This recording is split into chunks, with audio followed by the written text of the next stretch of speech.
Hi everyone, welcome back to David's F1 show. Well, basically my show where I'm just a talking head discussing about Formula One, the news, the races, everything around Formula One because I am a very big fan of this motorsport.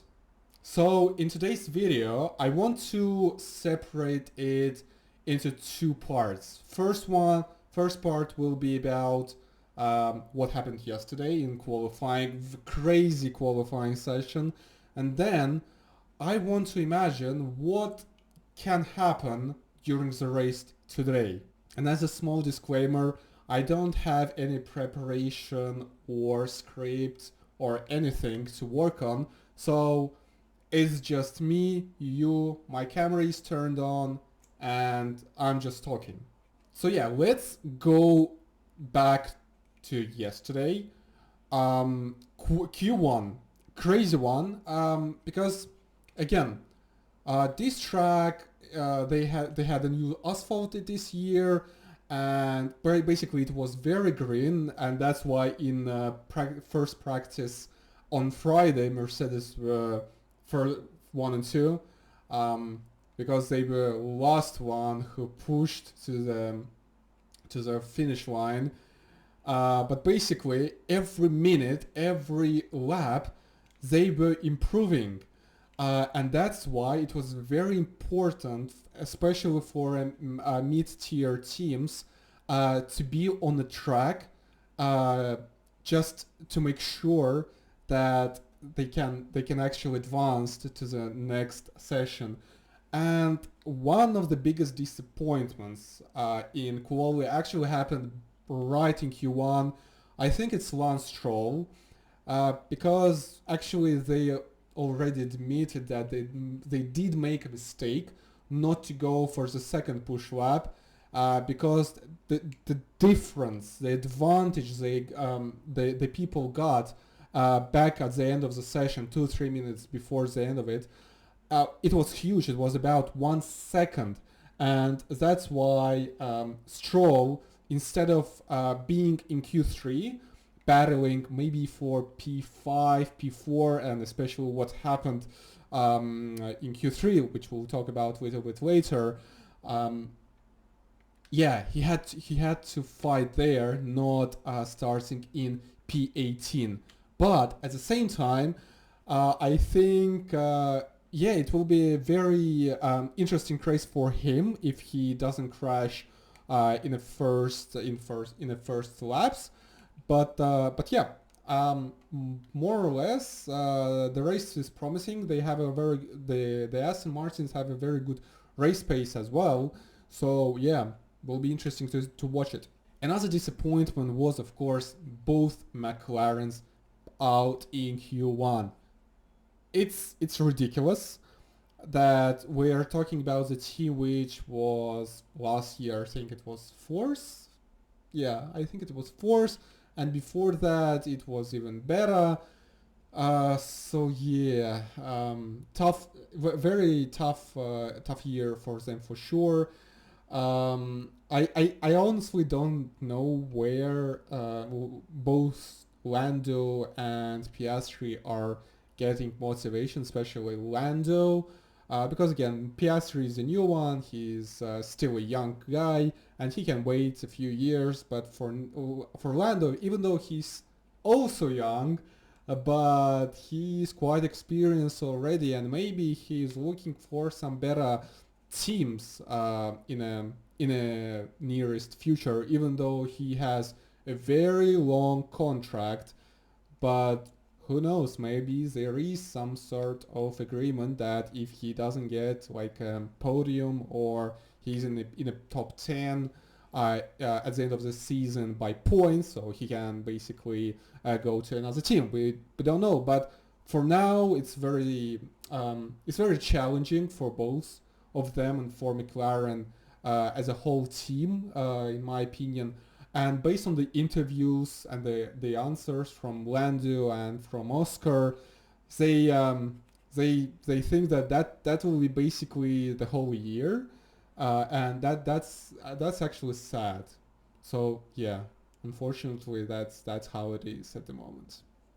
Another, I don't know whether it's disappointment or it's just the way it is, but Yuki Tsunoda, let me check, P17. Yeah, he's P17. He's out qualified by Nick De Vries, who got out of Q1 for the first time in the season. Especially, I'm very happy for him, to be honest, because he had a dreadful start of the year. Especially, he had a terrible the terrible weekend in Baku, which he definitely wanted to forget, and yeah, he outqualified Tsunoda, which in my opinion had he basically when Gasly moved to Alpine, he had to be the number one driver in a AlphaTauri, sorry, but he isn't. He's still very inconsistent both in qualies and in races, and there are like two sides of the result from Tsunoda. He's either out of Q1 like he did in this quali yesterday, or he is in top 10 like in Baku. So the consistency for Tsunoda will be the key in this season. And even Horner said that even though there is a progression from his side, but still he's not ready for Red Bull for sure, especially if Max Verstappen is still there. So let's move forward to Q2, and there are again lots of surprises, both positive and negative ones. Positive, I've already touched about Nick De Vries P15. Uh, Again, I think that AlphaTauri at the moment is the slowest team on the grid, right next to McLaren. Oh, it's very strange to say that McLaren is the slowest team, but again, considering what happened, especially in the first race of the season in Bahrain, that's that's a tough one. But anyway, not about yeah. Let's not talk about McLaren anymore. Um, Joe, just 14th. Very strange because um, throughout the whole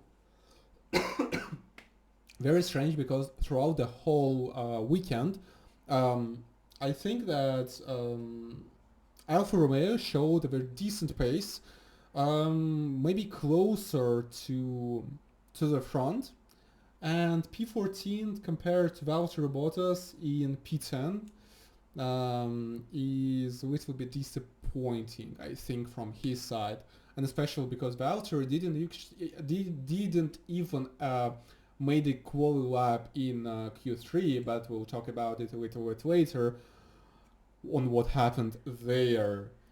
So next one, Lewis Hamilton P13. Oh, that's a terrifying news from a 7 times world champion.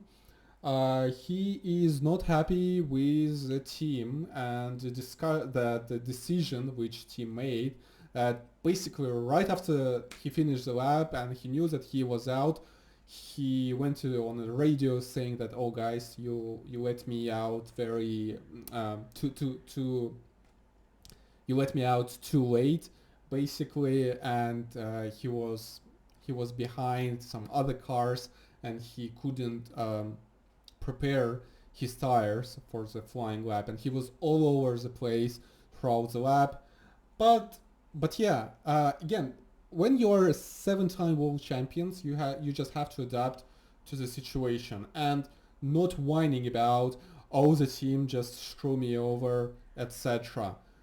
Yes, they did, but just get on with it and show something better, not P13, especially when your younger teammate is in Q3 and finished in P6 as well. So it will be a tough race for Hamilton because there isn't there is not so much advantage over the race pace of whoever is in front of him. So yeah, it has to be very crazy race for Hamilton to be closer to like P6, P7 maybe. Yep, next one is Nico Hülkenberg and P12, and actually this is the first, I think, this is the first quali where he didn't finish in P10, and that's the first quali where he was out-qualified by Kevin Magnussen, his teammate.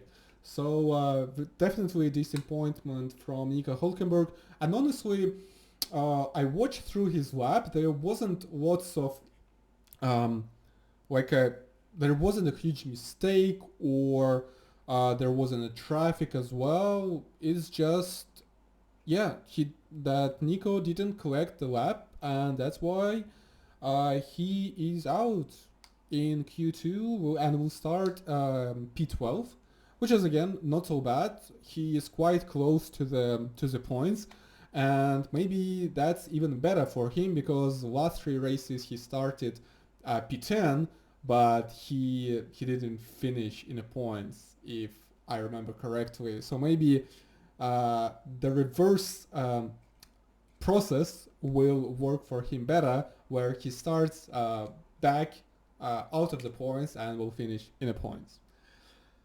And especially the margins are very close, like 1/10 to 11.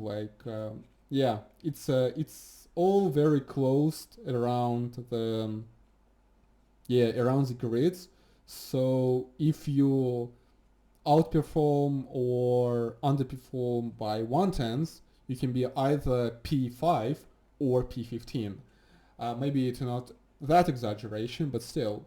The grid is quite close together. Well, the only outlier, of course, is Red Bulls. But yeah, it is what it is. Who is next? The next is Alex Albon in P11. Great result. I think he's definitely happy based on all his interviews. He said, that's a very decent result. And their car is quite draggy, so all these straight lines, all these straights definitely helped to put his laps together. But still, in the corners as well, he outperformed a lot of better cars, in my opinion.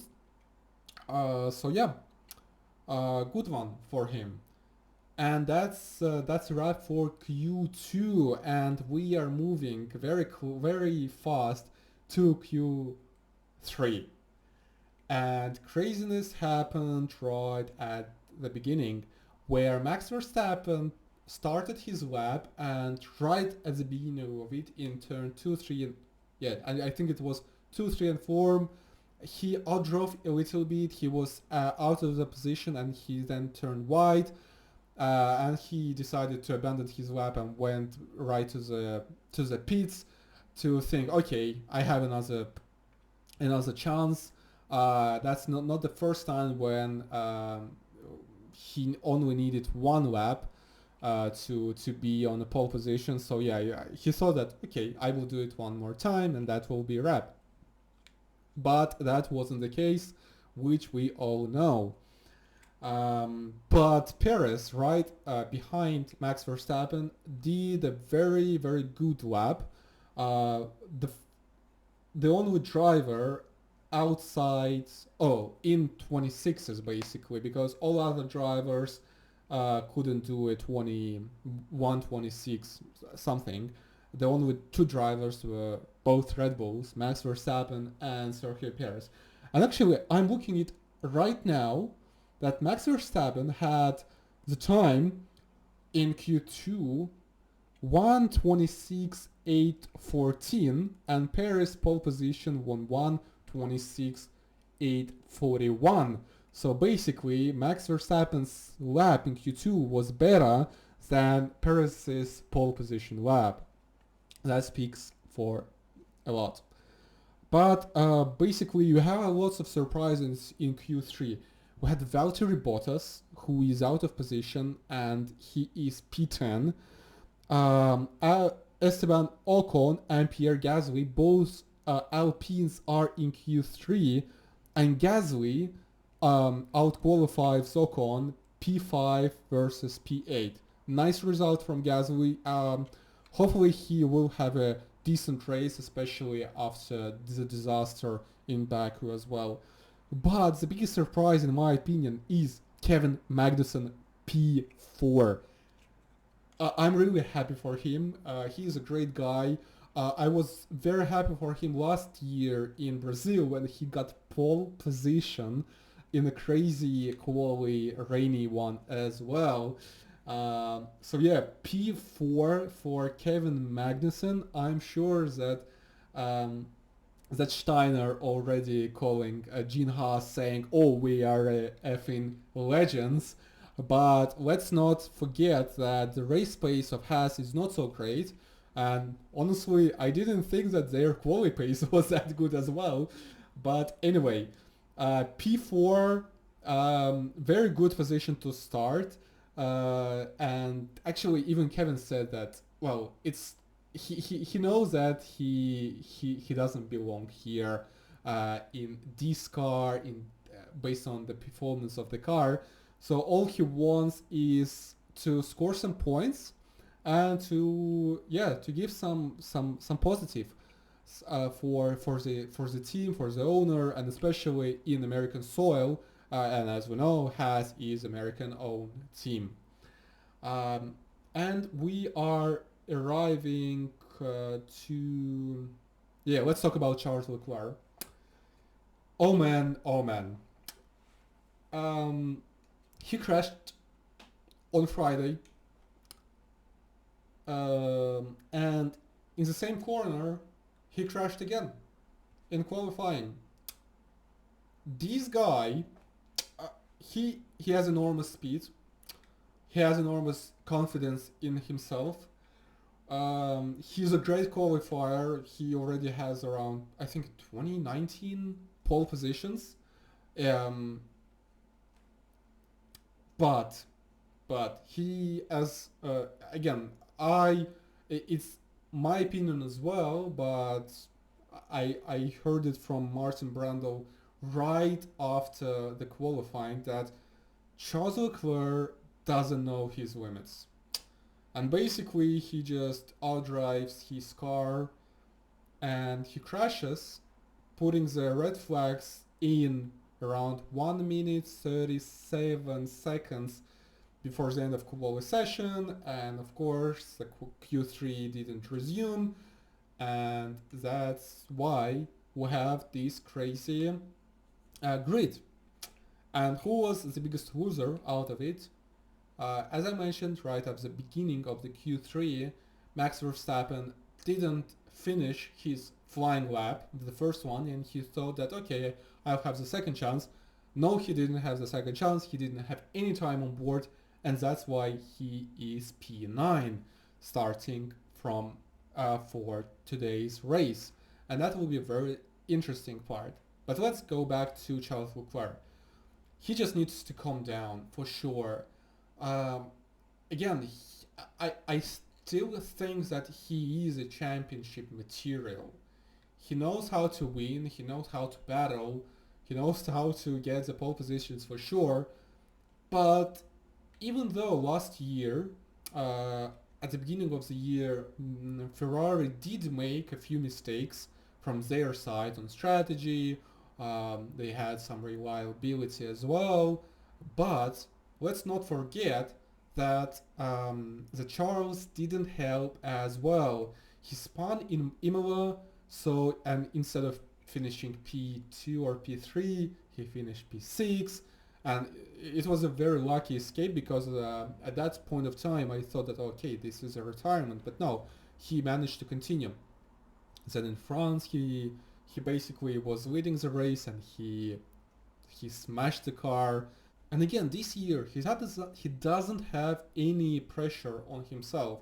His teammate Carlos Sainz, uh, he says that he's not comfortable with the car. That he knows and Charles knows that he is in no position to fight for the championship. Um, So yeah, he just has to relax and drive as best as he can. And actually, that's uh, right at the moment I'm thinking that that's the same position Max Verstappen had in like 2017, 18, and even 19, where Mercedes were very far ahead and Max was always P3, just driving as best as he could. And if there was a chance for the race win, he definitely did go for it. As a very good example was in Silverstone. I think it was, yes, it was 2020, um, and it was called not the British Grand Prix but the 70th anniversary Formula One Grand Prix or Silverstone Grand Prix. Anyway, that's a race where he started. I think again P3, and his engineer said that okay, Max, you just have to come down. And just to look after your tires. And he said, "Oh, I'm not going to sit as a grandma while these guys are pulling away." And that was a good call. He did manage somehow to win this race, which is again that's what the true champions do. They find the opportunities and they win, not find opportunities and smash the car or pinning it. So yeah, Charles definitely have to yeah he definitely has to improve his game, which is not the thing at the moment. And let's go to our P3 starting today's race. It's Carlos Sainz in P3, Fernando Alonso in P2, and Sergio Perez, which I already mentioned, in P1. And actually, right after the quali ended, I wrote to my friend that, oh, did you notice that the P3 well the first three drivers are all Spanish speaking guys, and that was a very funny fact to notice. And even on a broadcast they were talking, I think, in Spanish as well, and it was a very natural and authentic from them, and like the expressions of on their um, on their faces. So yeah, it was a very nice. But okay, we are done. I think with Quali, there is nothing more to say.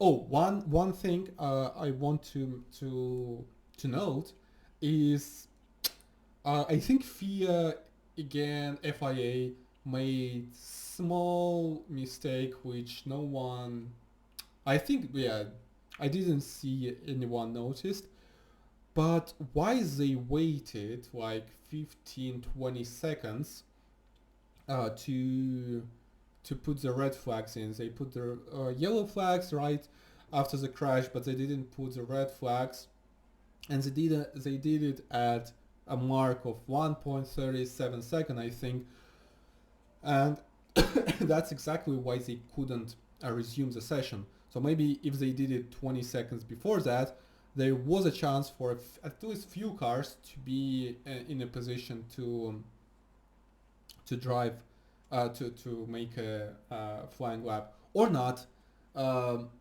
because again 10 cars they have to be like 5-6 seconds separated, so there wouldn't be any disturbance on their aerodynamics.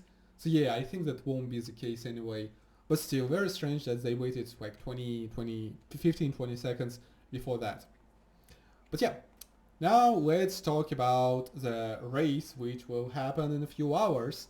Honestly, I am looking forward to this race, especially after the dreadful one last weekend in Baku, where we basically didn't have any action. Um, because yeah, very dull race. No, like one safety car which didn't help at all in terms of the action.